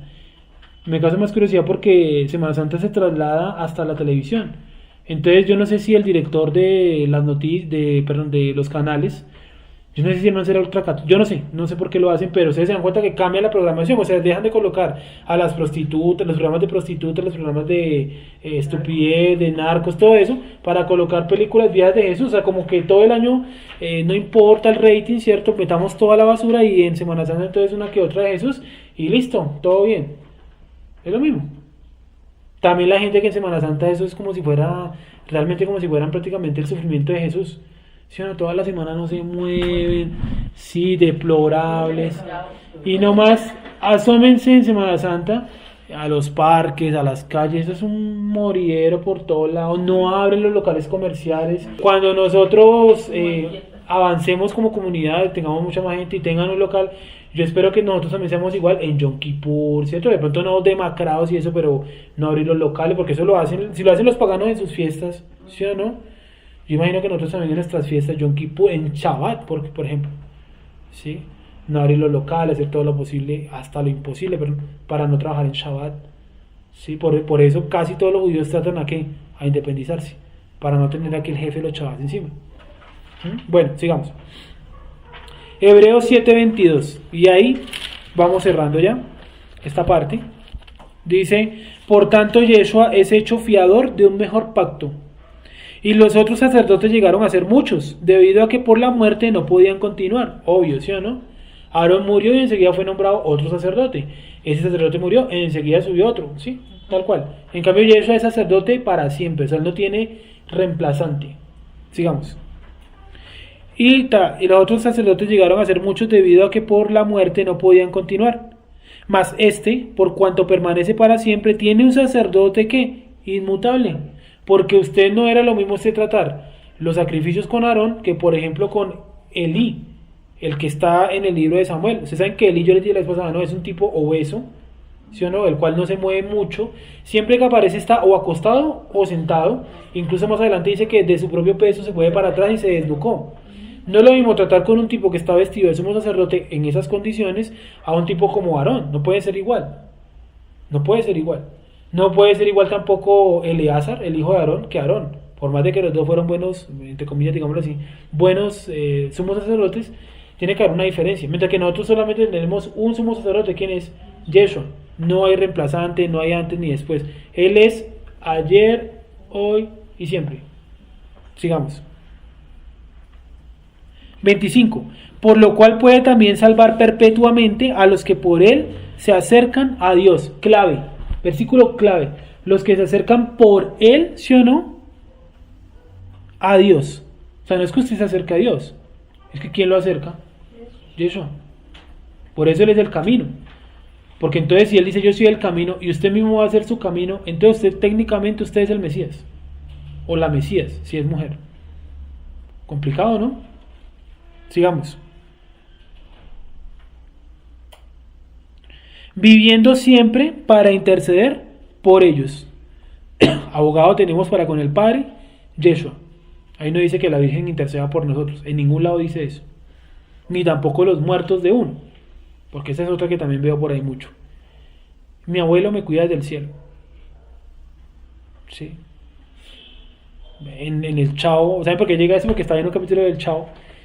Entonces, doña Florinda le dice a Kiko, tu papá nos está viendo desde el cielo. Y el Chavo dice, no, desde arriba. Y el Chavo dice, o desde abajo. O sea, sí, o sea, puede ser dentro de la costumbre católica, porque todos se van a ir al cielo si ellos creen en el infierno, ¿sí o no? Sí, entonces me causó curiosidad eso. Y eso se mantiene hoy en día. Bueno, que el Chavo no es tan viejo, pero digámoslo así que la gente hoy en día, yo he visto muchos estados y cosas donde no, es que mi abuelo me cuida. Gracias, abuelito, mamita, cualquier difunto. Es que mi hijo muerto, mi hija muerta, que es una tragedia obviamente, se convirtió en un ángel.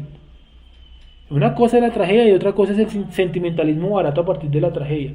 Yo también podría decir, es que mi abuelo sigue cuidando esta casa que él tanto amó en vida. Eso es una vendedera de humo. ¿Sí? Sigamos. Interceder por ellos, 26.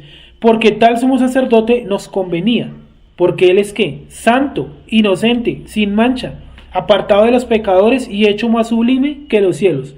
¿A ustedes no se les haría raro llevarles a ustedes un sacrificio a un tipo como Elí? Que ustedes ven que casi no se puede mover, saben que todo el pueblo, porque ahí en Samuel lo dice, ¿no? Todo el pueblo acusaba a los hijos de Elí de que metían prostitutas al lugar santo y al lugar santísimo, una vaina terrible. ¿Y qué les decía Elí? Nada. ¿Ustedes no les haría raro llevarle el sacrificio al man? A mí me parecería muy raro. Pero sí les dijo algo, ¿no? No, nunca les dijo nada. Digo que no, si no se tratarán de hacer eso porque el pueblo se iba en contra de ellos. Sí, no, mira que no lo tengo presente. De pronto sí. No. O sea, no les dijo no lo hagan, sino dije traten de no hacerlo. Ya. O sea, eso se ve mal. O sea, como un regaño ahí muy somero. Sí, como quien se puede va ser. a hacer no se boletín tanto. Ah, Algo así yo lo entiendo. sí, o sea, sepan hacer sus vueltas, básicamente. Sigamos. Si lo va a hacer, hágalo bien y no lo haga. Porque tal sumo sacerdote nos convenía, santo, inocente, sin mancha, apartado de los pecadores y hecho más sublime que los cielos. Imagínense, más sublime que los cielos, no que los ángeles, como dice en otro pedazo. En Hebreos uno dice que él es más alto que los ángeles. Después dice que él es mayor que Moshe. Y aquí dice más alto que los cielos. O sea, ya lo está colocando en un nivel estratégicamente alto. Que no tiene necesidad cada día, como aquellos sumos sacerdotes, de ofrecer primero sacrificios por sus propios pecados y luego por los del pueblo, porque esto lo hizo una vez para siempre, ofreciéndose a sí mismo. El versículo se explica solo. Porque la ley constituye sumos sacerdotes a débiles hombres, pero la palabra del juramento posterior a la Torá, al Hijo, hecho perfecto para siempre. Sigamos. Ahora bien, el punto principal de lo que venimos diciendo es que tenemos tal sumo sacerdote, el cual se sentó a la diestra del trono de la majestad en los cielos, ministro del santuario y de aquel verdadero tabernáculo que levantó el Señor y no el hombre. ¿Cuál es ese tabernáculo de que él habla ahí el escritor de Hebreos? O sea, Yeshua es sacerdote, pero sacerdote en algún tabernáculo. No en el tabernáculo humano, que ya para esta época ni siquiera existía, ni en el templo que hoy en día no existe. ¿En qué tabernáculo era Yeshua sacerdote? Perdón, es Yeshua sumo sacerdote. En el tabernáculo que el hombre no hizo, que quien mismo lo levantó, dice el Señor. Ahí lo dice, ¿sí o no? Que levantó el Señor y no el hombre. ¿Dónde está ese tabernáculo? En los cielos. ¿En los cielos hay un tabernáculo? ¿Cuántas veces entró él a ese tabernáculo? Una vez para siempre. Sigamos. Porque todo sumo sacerdote está constituido para presentar ofrendas y sacrificios, por lo cual es necesario que también éste tenga algo que ofrecer. Así que si estuviese sobre la tierra, ni siquiera sería sacerdote, habiendo aún sacerdotes que presentan las ofrendas según la Torá. O sea, lo que él está diciendo es que si el templo, el tabernáculo al que entró Yeshua estuviera aquí en la tierra, sería algo re ilógico, porque para eso está el sacerdocio aquí en la tierra levita. Por eso, en los cielos, ¿cuál es el sacerdocio? El de Yeshua, según el orden de Melquisedec. ¿Sí me hago entender? Por eso está diciendo que el tabernáculo al que entró Yeshua no está aquí en la tierra, porque aquí en la tierra ya había un tabernáculo. ¿Qué vamos a hacer aquí con dos tabernáculos? Eso sí que crearía una contradicción, porque entonces habrían unos que dijeran, no, yo me quedo con los levitas, y otros dijeran, yo me quedo con el de Yeshua. Y eso sería una pelea ahí eterna. En cambio, ¿qué hace el Eterno? Coloca uno en los cielos, lleva a Yeshua allá, y el de la tierra, ¿qué hace? Lo quita. A ver qué vamos a hacer. ¿Qué salidas hay? Ya ustedes las han nombrado. La capará, los diezmos, los indultos, todo lo que ustedes quieran. Y está la otra opción que es Yeshua. No hay más. ¿Cuál es la más eficaz? ¿Cuál es la que verdaderamente nos quita los pecados? Usted se puede pasar el pollo 10.000 veces por la cabeza, va a seguir siendo pecador mañana. ¿Cuál es la más eficaz? Digámoslo así. Yeshua. Sí. ¿Por qué? ¿Ustedes no creen, por ejemplo, que la gente se deprimió y lloró cuando Aarón murió? Claro.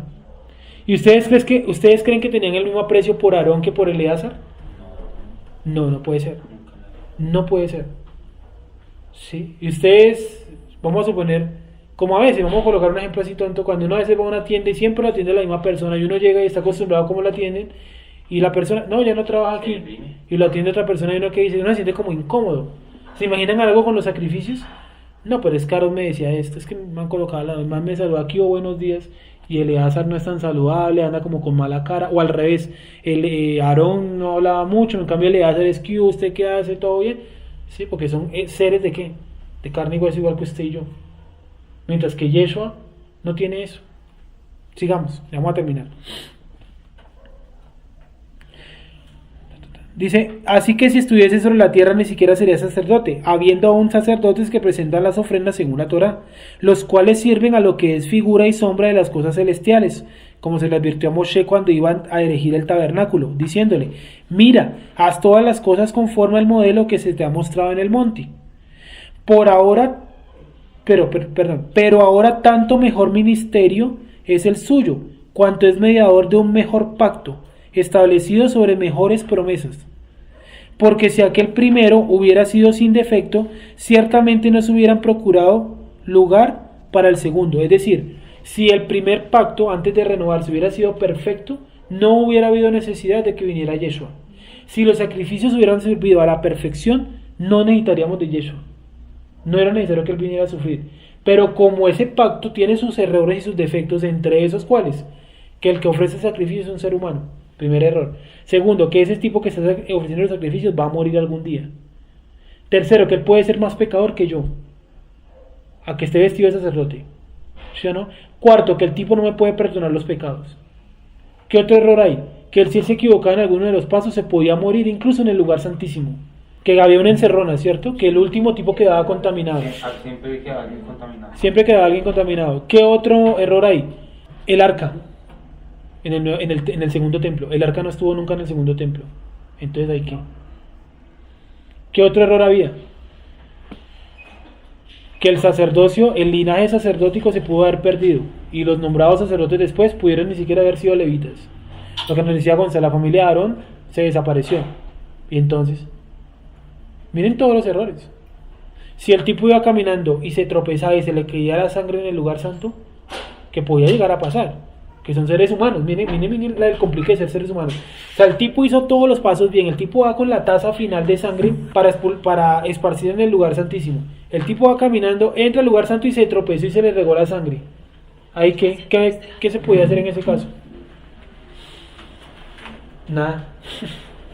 Esperar cómo reaccionaba el Eterno. ¿Qué más hacía? ¿Sacrificar otra vez? Complicado.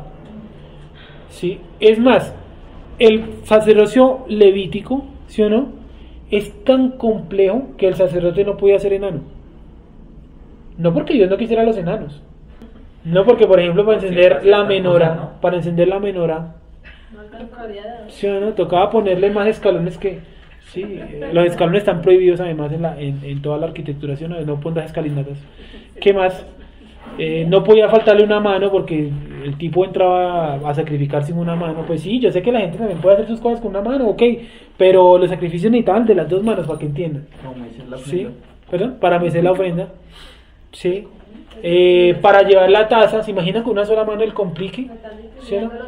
El tipo tenía que mover la cortina, ¿cierto? Hoy en día esas leyes no aplican.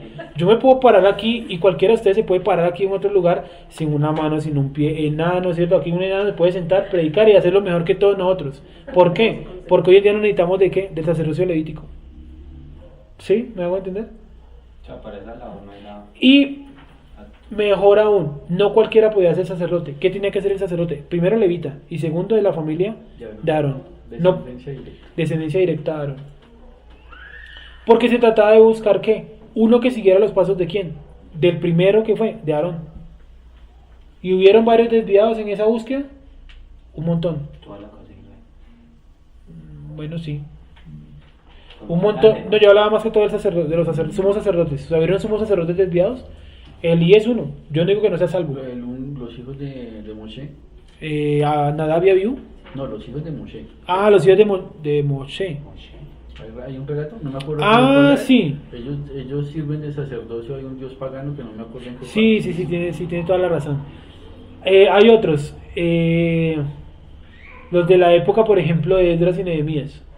¿Se acuerdan que dice que Esdras se arrancó cabello cuando se enteró que los sumos sacerdotes se habían casado con paganas y que los hijos de esas paganas estaban teniendo contacto con el templo? ¿Qué hizo él? Dice que los expulsó, ni siquiera los dejó. Y hay que echarlos, porque ellos van a querer seguir siendo ¿qué? Sacerdotes, y esto aquí no es válido. Miren entonces lo complicado. En cambio Yeshua viene y simplificó de cierta forma todo, porque este pasaje nos está llevando a un pasaje clave, y es ¿cuál? Si Dios se ofendía con los sacrificios mal llevados, ¿se imaginan ahora el que pisotea la sangre de Yeshua? Terrible cosa es caer en las manos de un Dios vivo. Ya no queda más sacrificio. ¿Ahora qué queda? Que eso fue un versículo que leímos hace como unos 20 días. ¿Ahora qué queda? Expectación de terrible juicio. Disciplina. Usted le podía vender humo al sacerdote y decir, no, yo cometí estos pecados. Sí, porque la persona tiene que decir sus pecados.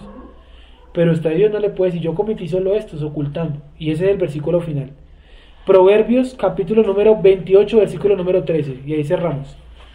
Dice, miren lo que dice Hebreos 8:13, perdón. Dice, al decir nuevo pacto, ha dado por viejo al primero. Y lo que se da por viejo y se envejece, está próximo a desaparecer. O sea, está diciendo desde ya que el sacerdocio levítico, a partir de la muerte de Yeshua, estaba empezando su parte final, su etapa final. ¿Y dónde encontraría su final? Pues con la destrucción del segundo templo el exilio de todos nuestros hermanos los levitas y judíos y el exterminio de los últimos levitas propios que quedaban. Cuando Tito, el emperador romano Tito, que destruye Jerusalén, los manda a decapitar a todos, incluyendo al Sanedrín y a los que se decían llamar rabinos. Por eso en la actualidad no pueden haber rabinos, ¿no? Porque los rabinos, para yo ser nombrado rabino, ¿qué necesitaba? Imposición de las manos. Del rabino, eso lo vamos a ver cuando hagamos la imposición de las manos. Si yo quería ser rabino, yo necesitaba que el rabino anterior me impusiera las manos. Pero esa línea se rompió cuando los rabinos fueron asesinados. O sea, esa línea de sucesión. Entonces ahora se le da el título de rabino de manera que honorífica, no, simbólica, gracias, simbólica. ¿Sí? Una especie de honoris causa. Bueno, terminamos ahí. ¿Cómo dice Proverbios 28:13? El que encubre sus pecados no prosperará, mas el que los confiesa y se aparta alcanzará misericordia. Miren que no basta solamente con confesarlos, hay que ¿qué? Apartarse. Vuelva a leer, hermana. Proverbios 28:13. El que encubre sus pecados no prosperará, mas el que los confiesa y se aparta alcanzará misericordia. Listo. Versículo muy bueno, Proverbios 28:13. Y finalmente, ahora tenemos un camino, Yeshua, el Mashiach de Israel, quien mediante su muerte nos justificó, y mi labor ahora es hacer ¿qué? Retornar a la Torá, al buen camino, a la senda antigua. ¿Alguien tiene hasta ahí alguna pregunta o duda del tema? Entonces, ¿nadie tiene alguna pregunta de eso? Entendiendo que es el arrepentimiento de horas muertas, pero eso dice, dejando ya el arrepentimiento de horas muertas. O sea, nosotros no tenemos que buscar arrepentimiento mediante nuestras propias obras. Nosotros tenemos que hacer es que, retornar de nuestro mal camino. Dudas, preguntas hasta ahí, opiniones, algo más que decir. ¿Ha quedado claro el tema, la primera doctrina básica? Entonces, la otra clase vemos la fe en Dios. Miremoslo. Bueno, ya, pero yo lo leo acá. Dice, por tanto, dejando ya los rudimentos de la doctrina de Yeshua, vamos adelante a la perfección, no echando otra vez el fundamento del arrepentimiento de obras muertas, de la fe en Dios. Entonces, eso es lo que sigue, la fe en Dios. ¿Preguntas, dudas hasta ahí? ¿No? ¿Todo clarísimo? Listo.